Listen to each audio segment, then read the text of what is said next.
Welcome to Top Flight Spotlight. This show is designed to shine a light on those whose character, business, art, or story that I have found to be astoundingly impactful. This episode, the spotlight is on Devin Masone. Devin moved in with my family in high school, and for years, we challenged each other to chase our dreams. Then, like most of us, he chose to just abandon his passion. But now today, I'm proud to say he's back in action. Welcome to the spotlight, Devin. Appreciate you having me. So why do you think it is you strayed away from your dream, and what is it that inspired you to start chasing it again? You know, I had a lot going on during that time. For me, I was about to get married. Yeah. I was bouncing between jobs. I think at one time, I was delivering flowers. You remember that? Yeah. I was delivering. I worked for you. Me and Will, we worked for you for Valentine's That's Day, right. and that was brutal. Oh my gosh. That's the worst day to be a flower delivery person, just a heads up. I was doing jobs like that, and I was like, I can't provide for a family doing that. So for me, I had to find a real job. My wife at the time, or soon-to-be wife at the time, her dad managed hotels. Okay. So I got into that industry. I thought I did well because, you know, I can talk to people. I think I'm hospitable. There's times where I feel like I want to punch somebody in the face, but you can't do that. But just being real, over time, from going from, you know, a desk agent to a manager, it's two different extremes. Yeah. And for me, when I'm having to cover everybody's shift, that's when I had the problem. It's like I never had a real life. Like for me, my son was growing up, so even from when he was born to probably 2 years ago. That's a job in and of itself. It is. And it's like I couldn't even see him because every time I had him, I had to give him up. Like, hey, I got to cover John's shift. Got to cover Susie's shift. That's hard. And so for me, when the pandemic hit, I got laid off. I just didn't know what I was going to do. I was like, ugh. So I took a step back. I took like a 2-week vacation. Because smart. I haven't had one like because I was working so many shifts. So I'm in the backyard fishing because right by my apartment complex, I have 3 ponds. So I'm back there fishing. And I'm like, what am I going to do? And a good friend of mine, Webb Wellman, I grew up filming with him. He was really telling me that his company was about to go off. And this is the Hoopstate Network, who I work with now. Okay. He was like, hey, man, you want to film me in, don't you? I was like, yeah. And so I bought a camera with the little money I had. And I started falling in love with it again. And, you know, slowly he's like, yeah, man, I want to bring you on board full time. So I started doing that. I started filming. And then, the rest is history from there. I mean, I'm doing what I love. I love basketball. I love filming. Yeah. You know, and, I may not be making the same amount of money I made before, but I'm happy. And at the end of the day, I feel like that's what you have to do. You have to do what you love doing. So you mentioned Hoopstate Network earlier. Yep. Can you explain exactly what that is and what that company's trying to accomplish? Yeah, so the Hoopstate Network, the main person behind is Webb Wellman, which everybody in the basketball community knows Webb Wellman. My name's Webb Wellman, and for the last 11 years I've been making videos on YouTube. The last 9 I've been working for Baller's Life, where you might have seen my work. Webb started right before like the big John Wall blow up. That's when you were living with me, right? Yeah. And so back then, you only had 1 or 2 guys, like I said earlier, doing it. And then I branched away, as we had mentioned, and I came back. So all during this time, Webb had his own company. Then Webb went to Baller's Life, which is nationally known as one of the biggest basketball highlight companies. Yeah, I remember having one of their T-shirts. Yeah, we had like 6, 7 in the room. But then Webb was like, hey, there's got to be something different. So there's so many good basketball players in North Carolina. Literally, he created the word Hoopstate.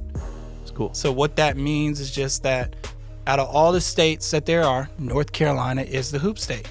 And you kind of look back at numbers and like we have one of the largest numbers of kids that either stay in state or go out of state that play Division I basketball. I didn't know that. Men and female, we are one of the highest numbers. And you talk about states like California, we're beating states like that to get kids into college. So the crazy amount of talent that comes out of North Carolina, it came with the word Hoop State. Now, I've seen your work ethic behind the scenes, and what really impresses me is the fact that you're still able to raise a son through all of it. How is it that you're able to balance work and your family life? You can never get time that you lost. It's true. I can't get it back the times I had to give my son up, but I can be a better father. I look at it every day for me as being a better father. I love my son to death. He's literally my everything. When I look at like chasing dreams, I want him to be able to look at now that, COVID's happened.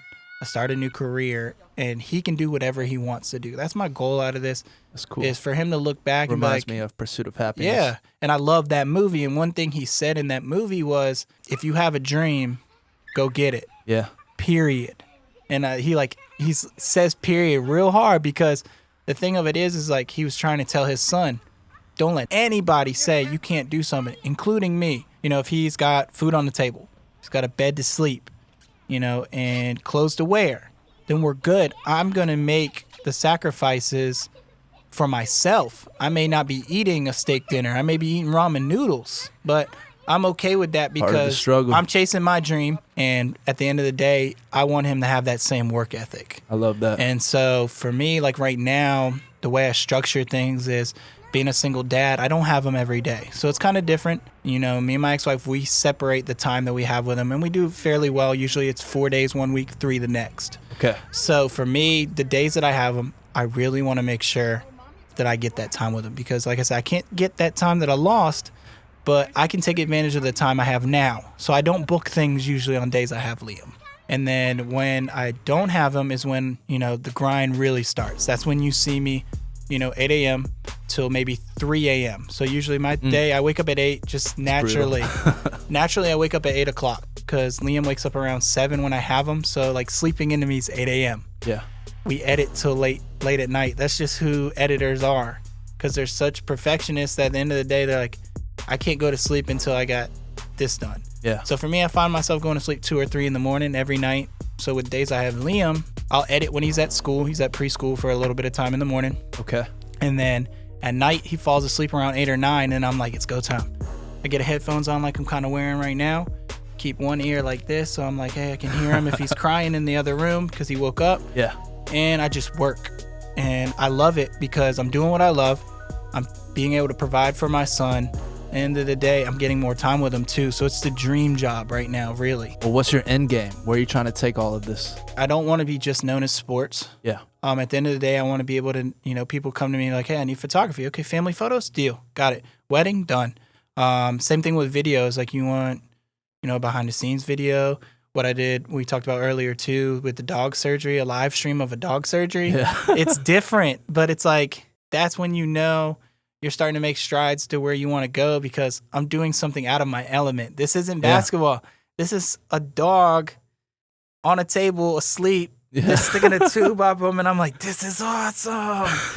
But it's different things like that. I want to be able to do kind of everything. Now, I think me and you behind the scenes have talked about it. I just don't want to touch rap videos. That's my thing. And I'll send them your way. I'll take those. I just think, not talking bad about anybody in Raleigh, but people have, $2,000 dreams and a $200 budget. Yeah. And, for me, I don't know how it works. No. And that's where I kind of want people to see when I edit because there's a lot of time that goes into it. And for me, I think it's a lot with music. It's a lot different, like the way you make that video. I think later on I'll challenge myself, but as of now, like when someone talks to me, I'll be like, I can do anything but a music video. But honestly, I look at somebody like Kenny Ferguson, we both know. Yep. And Kenny is like a guru at video, photography, and graphics. That's where I want to get, like where someone wants an animated logo or like even an animated, he can do, like we look like cartoon characters. Oh, wow. And like what we're talking about, perfect mouth movement. So literally he can make a cartoon show of me and you on this podcast right now. I have a client looking for an animator, so I might just hit up Kenny for up that. Kenny. I didn't know he did all that. Kenny can do anything. I'm telling you, I've never heard out of Kenny's mouth, I can't do that. So Kenny's my go-to guy. Shout out Kenny. Kenny Ferguson Media Design. So yeah, that's where I'm at. My goal is to get kind of where Kenny's at. What's been your biggest takeaway from your pursuit back to film, and what advice would you give to somebody who might be considering letting go of their dream or has already lost touch and wants to get back on track? I think for kids these days, a lot of them let go of their dreams way too quick. I agree. And I was one of those. Back when I was living with you, I was, this is a hobby. And I was like, oh, let me just go work hotels. I didn't really say, no, this is a career. And that's the difference. This is a career. I can make money and... It might be challenging, but it's worth it. We talked about it earlier. It's like, what am I going to do? Am I going to eat ramen noodles? Am I going to eat steak? And it's like the sacrifices you have to make. Yeah. And a lot of these kids... You want instant pleasure? Correct. Or Microwave. Do you want long-term pleasure? Yeah. We always talk about it. Are you going to cook it or are you going to microwave it? Is what we use at the Hoopstate Network. We talk about a lot. Is you're going to cook it, microwave it, and what like you said, the metaphor of that is, do you want the long-term success? So many people want instant success. Yeah. And you got to understand the struggle, the process you got to go through. And a lot of these kids, they don't want to go through that. It's the instant pleasure. So my goal is to show a kid, like, look, you're not going to get it right now. And, you know, the same thing goes on with life. You may not get something right now, but if you work hard enough, you will get there. And I want to be able to look back at what I'm doing now and be like, hey, I made it. I made it because I chased something that I loved and I didn't give up. Yeah. So, I mean, that's the biggest takeaway now. And that's something I would tell any kid that asks me whatever they want to do. Hey, Dev, how do I, you know, get after what I want to do and get there? You got to literally have the pursuit of not giving up. And I hope you know, man, that I have complete faith in you. Appreciate it. I had it back in the beginning, and, you know, I pushed you. I didn't want you to let go. I know how important it is to you. And beyond film, dude, I think you're going to be a great father as well. Appreciate it. You already are. Yeah. But as Liam continues to grow and get older, man, and you're pursuing your dream, I know you're going to be able to balance it. I know he's going to be proud. I'm proud, man. Yeah. And just you have my respect. I've told you multiple times throughout, but I mean, I feel like this is the platform I need to tell you as well, is you've always been the example of a perfectionist to me. Growing up, you know, when I was making those videos in the beginning, the reason why I bugged you is because, you know, I knew that you were going to give the truth to me. Hey, you need to work on this. You missed the clip here. The music just doesn't hit the beat there. And you being a perfectionist and your pursuit of doing what you love, you've made so many sacrifices and you've been an example to me of chasing that dream. I'm glad you brought me on this platform because your people that watch this show need to know that behind the scenes, you're one of the hardest workers that I know. So that means a lot, man. Maybe it's because I'm getting older, but it's just a deeper appreciation Can't tell. for something. Yeah, you can't. I got to stay young, man. Also, he's single, so holla at your boy. Let me know. Well, it's been such a pleasure having you on the show, man. Thank you for having me. What's the best way people can connect with you and find some of your work? For me, I think IG is the best platform. Everyone's using it. IG, baby. That's right. Everyone's using it. But for me, all platforms across the board, it's Dev, D-E-V-T-H-A. So it's an A instead of an E. Somebody already had E. It's all right, though. I mean, I've already gotten everything set up now. I think THA kind of has that cool effect to it. Yeah. But it's Devthacreator. Okay, cool. All across the board on every platform. Devthacreator. Go follow him, go book him, show him some love, and thank you guys for tuning in to Top Flight Spotlight. Stay tuned to see who we highlight next. Lights. It's my hope that this show would inspire us all to utilize our social platforms for more than just documenting our own personal journeys. Together, let's highlight the people that have helped us along the way. Fly with the fleet.